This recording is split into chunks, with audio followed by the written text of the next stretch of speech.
மனதை கட்டுப்படுத்த வேண்டும். மனதை கட்டுப்படுத்தினா வாழ்க்கையில் நாம் எதிர்நோக்கக்கூடிய அத்தனை பிரச்சனைகளில் இருந்தும் வெளிவந்து ஒரு புதிய வாழ்க்கையை நாம் தொடங்க முடியும்.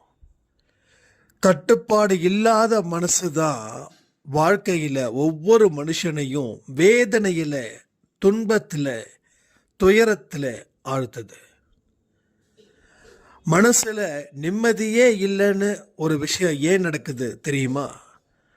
நம்முடைய செயல்கள் தேவையற்றதாக இருக்கும் பொழுது அதன் மூலமா பெருகக்கூடிய துன்பம், அதனால வரக்கூடிய ஆழ்ந்த கண்ணீர், இது எல்லாமே காரணமா அமைஞ்சுக்கிட்டே இருக்குது.